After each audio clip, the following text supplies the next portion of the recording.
No, hopefully they can get on stream at some point. If Four Kings do manage to win that game up against Imperial right now, they will probably go up against TCM Gaming in the next round, and that is something that we'd probably want to see on stream. TCM Gaming, obviously, sadly, not having hammers at this event. It's unfortunate, but there you go. And Four Kings, obviously, a team which has been practicing a fair bit for this event. Yeah, I mean, the thing is with TCM, you've got to feel bad for Hammers. It was actually due to illness. He wasn't able to attend, but they were one of 2 teams that were actually sticking with the exact same roster. It was just them and Optic that have managed to stick together through thick and thin and would be coming Prophecy here. haven't they not? Prophecy from I-Series, Prophecy from right, yeah, Bates and Shane. Yeah.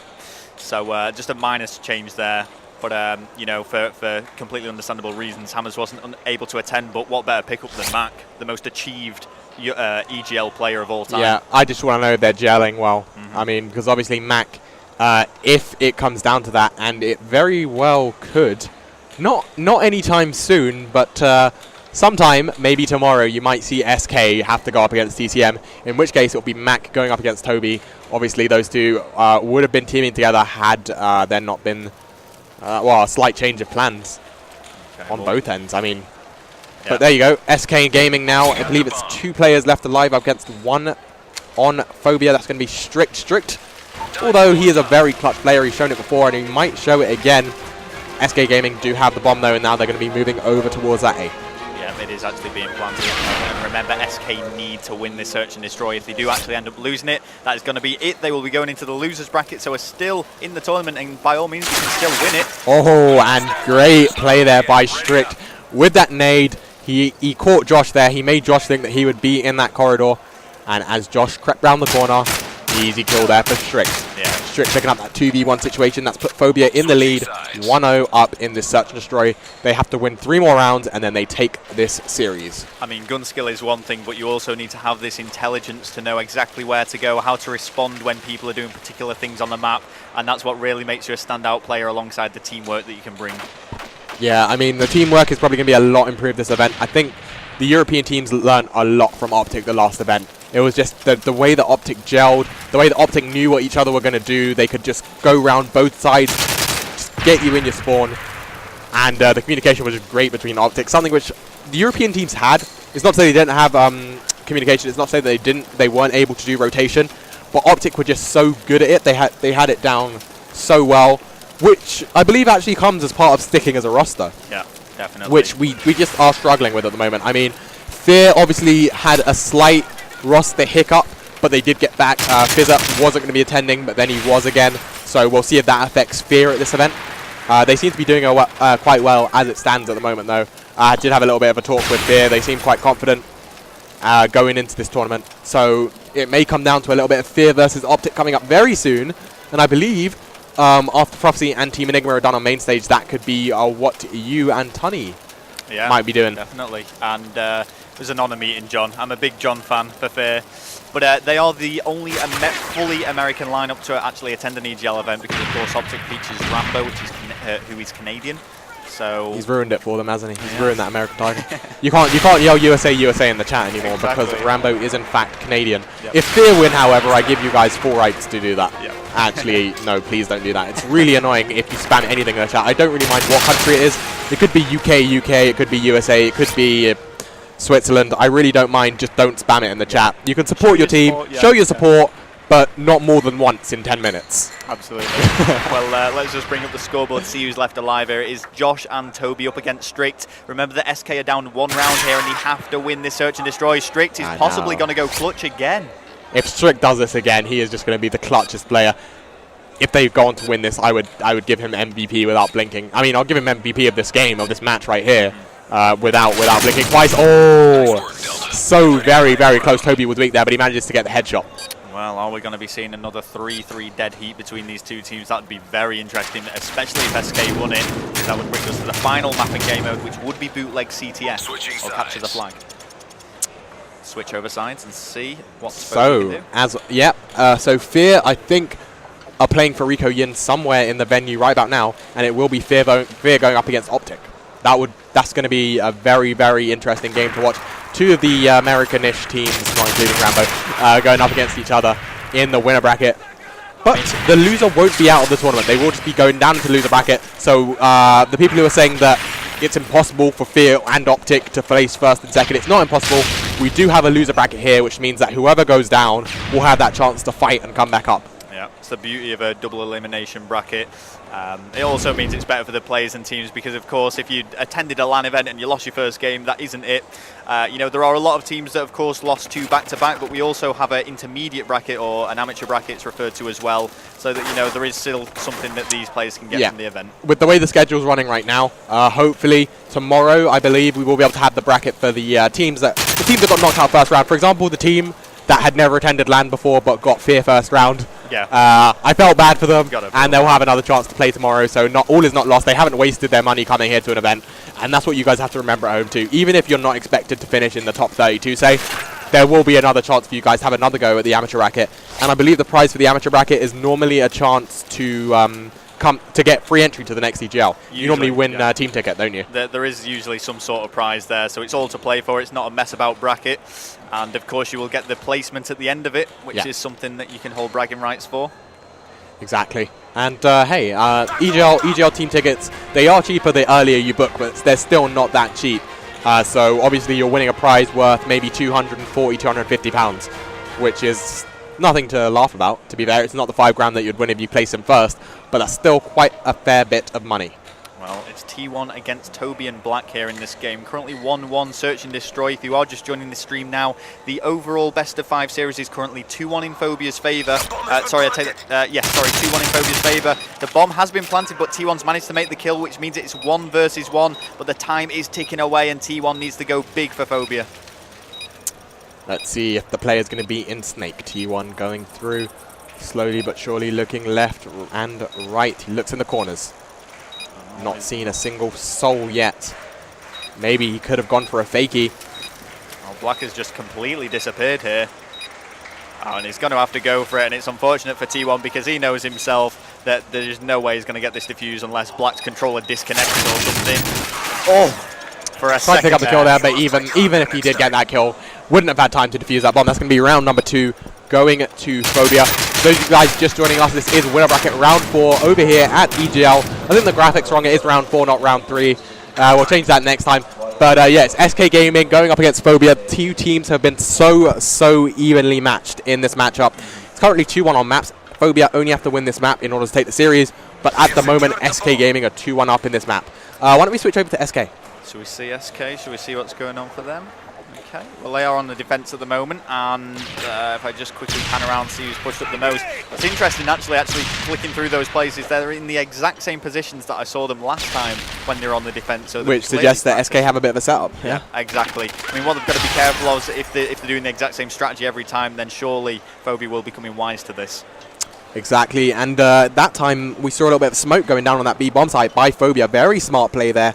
Getting a little bit of a distraction, and that allowed Phobia to get the opening kill. So now Phobia are in a 3v4 situation. Having a look at the class, I believe I saw a bit of scavenger going on. Yeah, I've just that's actually from Josh. Well, I think we should actually probably watch the attack purely because let's stick to the 2-round rule. Yep. And you know what? It's just because they're playing so defensively there. There's absolutely no movement from any of the players. Yeah, but it is going to be T1 in art here.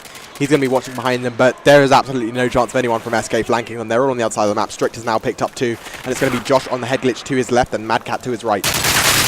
Picks up Mad Catz, so it's just now Josh left last alive, and T1's going to be clever here and go for the bomb plant, hopefully. Well, shots are being fired there into fire.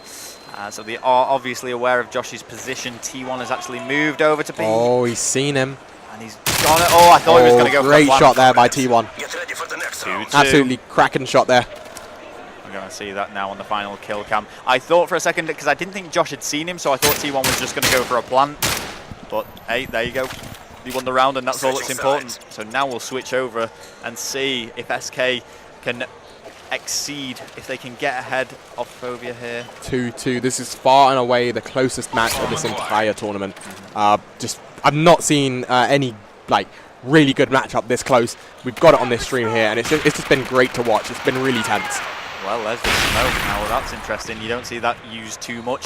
I think smokes are actually underutilized. They can be so beneficial to your team if used correctly. So Toby has a smoke too. He's just thrown it over to that B bomb site, but they have naded him in art. He's not going to be able to push out, so that smoke may have gone to waste. So now it's going to be Toby and Black watching bottom art. They're watching their separate doors, but they are going to have to start pushing. One on the truck. Nade goes out. Does not manage to block the truck though. No, and it's interesting actually watching SK on the attack, because even now they're so defensive and very slow to actually make any sort of push. On the other side, Phobia were progressing up that corridor. It was actually slowly but surely moving up. But Josh there trying to get that wallbang onto the head glitch, does not manage to do it. He's got impact and scavenger actually, which allows him to kind of take those test shots, see if there's anyone behind the wall. And that's actually really good to see there on behalf of Josh. But now he's just going to be watching top art. And yeah, this is just SK's defensive nature, I guess. Until they have to move, they're not going to. Every single one pre-aiming particular spots, but they've got to be careful because this could work against them. Remember, there's only 1 minute 10 left on the clock, and they either have to make the kills or make a plan. And now it's 3v3 shots are still being fired, and is Black going to be able to move up on the mid-map? 1 minute left. Bomb is down. Shots have been fired. I believe one just whizzed over Black's head there. Now it's going to be Josh and Black. Hopped out the window. Is Josh going to be able to pick up this kill? He really needs to get a kill. Oh, very tense moment there. You can see all of SK moving around this bomb site. Kills are going down from either team. Let's bring up the scoreboard. It's 2 versus 2 with not long left on the clock at all. It's a 2v1. Is Black going to be able to do this? Oh, he's so very weak, and he does not have the bomb. 30 seconds left to do something. Raul, what do you rate his chances as? Not very good. He's going to have to go for the kills because he's completely left that bomb site. He has found someone, and he will probably make this if he takes his time. Oh, he's gone. He knows the player's gone through Snake. Is he going to chase? No, he's not going to chase that player. Well, but he needs to get this bomb. Has to just go for the plan. He has no time to do anything else. They probably got one player on each bomb site. If he gets his bomb down, though, he may stand a chance. This could be very clutch play here by Black. Bomb down. Shots being fired from bottom art. He needs to get this kill. Oh! Unfortunate there. That was almost a brilliant play there by Black. But unfortunately, he does not get it. 3-2 now in this search and destroy. It is so close. I thought Black was actually going to make that kill. Yeah, that would have been fantastic. What? Even if he did get it, I think he would have still died because the other player was right behind him, hot on his tracks. But yes, 3-2. So if Phobia do win this round, that is going to mean SK move down to the losers bracket, and Phobia will advance into winner bracket round number 5. Here we go, what could potentially be the final round of this search and destroy. 3-2 right now to Phobia, and actually could potentially be the last round you'll see in this matchup. Phobia could take this 3-1. Let's see what happens. T1 now, head glitching blue bin. Yeah, he's just trying to spot someone. Oh, and he knows there's someone top balcony, wisely deciding not to challenge that. Strict does pick up the first kill against Toby, which is going to be via frag grenade. Now, the interesting thing is, I don't think Phobia have wised up to SK's playstyle perfectly yet. I mean, you've still got T1 here watching the flanks. Maybe it's just out of caution. But I really don't see SK trying to flank on Search and Destroy at this present moment in time, especially now they're 1 player down. They're not going to risk it. They're going to stay back. They're going to stay pre-aiming their spots. And it's going to be T1 now pushing up towards mid-map. Strict with the second kill. 4v2 situation. This could be it for SK, but Josh trying to even it back up. He's taken out Strict. And T1 onto Mad Catz. Now it's a 1v3 situation. Josh, will he be able to save his team? It's all up to Josh now, and 1 versus 3 is going to be a very difficult thing to pull off here. I've just brought up the scoreboard. Look at Strict, 10-4, T1 8-3. Josh has actually spotted someone here and could make this kill. No, he does not. There you go. 3-1 to Phobia. Phobia leaping out of the seats there. T1, multiple hand gestures. That was an absolutely amazing game there.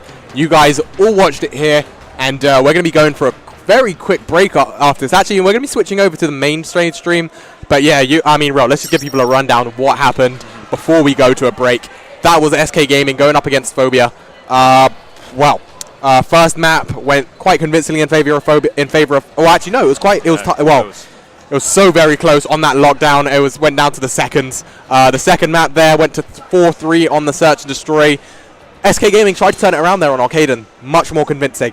And then what we just saw there, Raul, search down. lockdown, search and destroy. Yeah, 4-2. Incredibly close throughout. And you know what? I can guarantee Mad Cat's not going to be happy tonight. Not a tiny bit.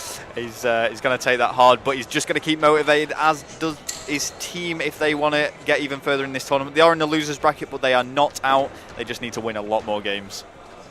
So, absolutely phenomenal game. Going on over the main stage right now, it's going to be Prophecy going up against Enigma, if I'm not mistaken. You've got Tunny and Benson commentating that game. And then after that on the main stage, we should have Fear going up against Optic. That's going to be an amazing game. And you will probably have the likes of Rel and Tunny. Me and Rel, though, are going to get out of here. We're a bit commentated out for now.